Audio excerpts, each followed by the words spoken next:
And we're back in the studio. So we got no cool call. Looks like there's 3 heads attached to the system, and they're Daikins, and we got a flashing green light. So let's see what's going on with this one. So here we go. All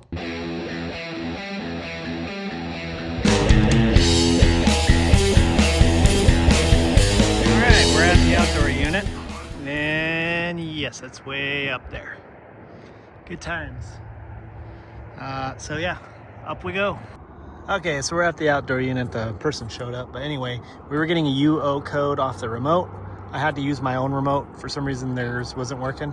That's why I always keep a remote on my truck, because you never know. But anyway, we can see here with these multi-units, this is a 3MXS. It's got this little thing here, and this will actually give you codes. So we have a flashing green, number 1 is off, number 2 is off, 3 and 4 is on, and 5 is off. And that also indicates a shortage of refrigerant, which is a UO code. Now I could see here, we got some oil here, so I'm pretty sure that is our issue. And it appears that it's possibly this one. Yeah, possibly, because it could have been leaking onto this, or it could be both. So we're gonna hook up a gauge to it and see if there's any refrigerant in there left over.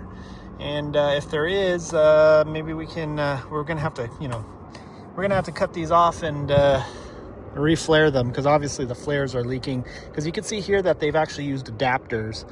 That's because this is 3/8, but this is probably designed for a 5/8. So usually they come with that, but if you don't torque these down properly, they don't seal right. So that's probably what ended up happening. Let's go ahead and see if we have refrigerant in this thing first. Okay, so we got 13.9 PSI. So I'm pretty sure, yeah, so she's definitely low on refrigerant. But yeah, I'm pretty sure this is, yeah, we'll get a leak detector on there just to verify, but yeah, I'm pretty sure that's where our leaks are. So we're gonna have to pressurize, pull vacuum, all that good stuff. But first things first is we're gonna have to cut these. I will basically end up redoing all these flares. Looks like these are okay, but yeah, it looks like it's leaking from the actual adapters. Okay, so we're just gonna hit it with the leak detector here. Okay, so yeah. Yep, all right, so definitely gonna be these guys, so we're gonna have to redo that. Okay, so we got these off. There were some flare tights on there. We're gonna cut these flares off and redo them, and then we'll go from there. It looks like all these other ones are fine. We'll pressurize with nitro, just to show you what I'm working with though. I'm currently on a ladder, and yeah, the unit's way up here, so I think I already showed you that, but just showing you what it looks like from up here. Anyway, we're gonna go ahead and cut these off and redo the flares, and I'm gonna risk leaving these on here. You can use your pipe cutter. You wanna make sure it's got like this little, what do you call it, channel in there. And that allows you to cut off your flares like super close, because it gives it a place for the flare to go, as you can see there. See that? So I can cut it pretty close. All right, so now we got those cut off. We're gonna go ahead and deburr these.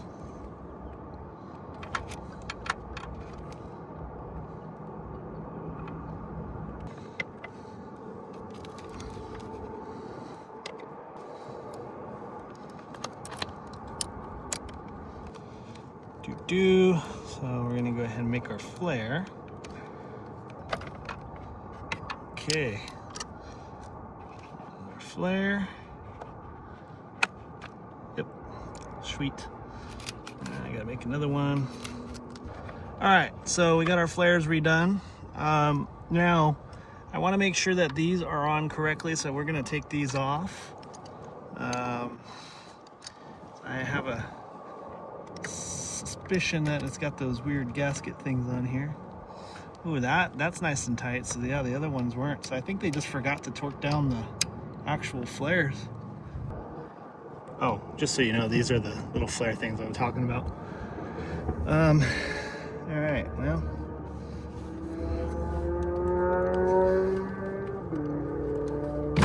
Ow, that hurt.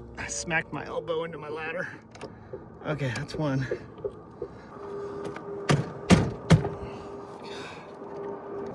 Yeah, you should never torque anything down that hard. Let's see what we got going on under here. Now there's supposed to be a little piece of copper in here, so hopefully it's still in there. It acts as the flare. And if it isn't, then we will have a problem. Okay, cool, there is it in there. You see that? So that's good. A little worried that wasn't gonna be in there. All right. Go ahead and make sure that this one's in there too. Yep, sweet. All right, so we're gonna put some new Nylog on there. And what we're gonna do is this, we need to torque to spec as for a 5/8 connection. So we will torque it to that 5/8 spec. And then when we connect this to the adapter, we will torque it at a 3/8 spec. All right, so we're gonna put a little bit of Nylog on there. And you can see we're not putting this on the threads, we're putting it on the face because that's actually the sealing surface. So we're gonna go ahead and screw this onto there. Okay, just hand tight. And we're gonna put some more Nylog on this other one here. And now we're gonna find the installation manual for this unit and we will find the torque specs. Okay, so I take that back. These aren't 5/8, these are actually half. So it's half to 3/8. So I need to torque this to a half, which is 49 Newton meters. To 50, I believe. All right, so we want 49 to 60 Newton meters on this guy. Cool. So that is now to spec. So now we're gonna go ahead and torque these down for 3/8 spec. The spec is gonna be 35 Newton meters. Okay, cool. Next one. All right, cool, so everything's to spec. So now we need to pressurize with nitro and hopefully she holds because they didn't approve a lot of time for me to do this. So in a perfect world, I would cut off every single flare and redo all of them, but seeing that they're not as bad as these, hopefully they're good. All right, we're gonna go ahead and pressurize this. So to whoever installed this unit, you suck. Like, I don't know why you couldn't put this on the roof. Whoa, it's windy. I'm holding on for dear life right now.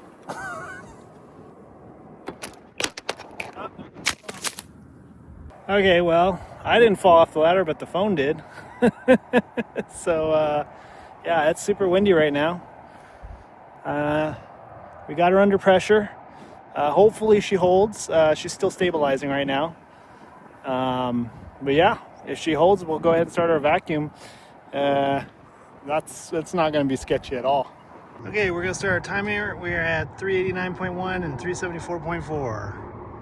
It's been 13 minutes and 381.1 and 374.5. I think that's good enough. We'll try a vacuum. So yeah, that's my vacuum setup.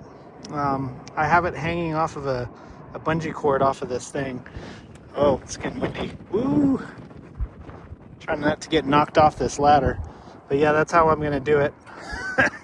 Because I feel like it's gonna be kind of a pain to do this. So anyway, we're gonna let the nitrogen out. Whoa.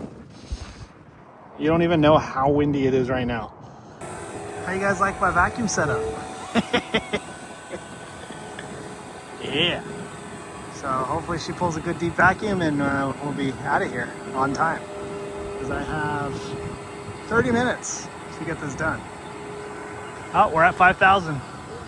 Heck yeah. Yeah, see, so that's what I call a suspension evacuation.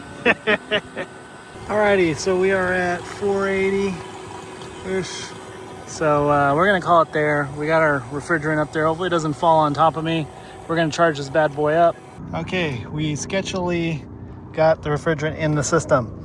Now we need to get this stuff all taken down and then close her up and start her up and hopefully she works good. She's working! I guess she was already turned on, but she's definitely running. Before she wouldn't run at all. I'm gonna go inside and make sure, but I'm gonna finish cleaning up out here. All right, that's the first one. It is reading 54, 55. is also reading 50 something. And that one is showing 47-ish. Thanks for watching. Make sure to like and subscribe. Comment, tell me what a horrible technician I am. Hit that bell notification. Follow me on Instagram and Facebook. And if you like the tools that I use, pick them up on the links on the screen or the description below. And if you like some work socks, go to Camel City Mill. And Nighthawk 10 gets you 10% off. So thanks for watching. We'll see you on the next one.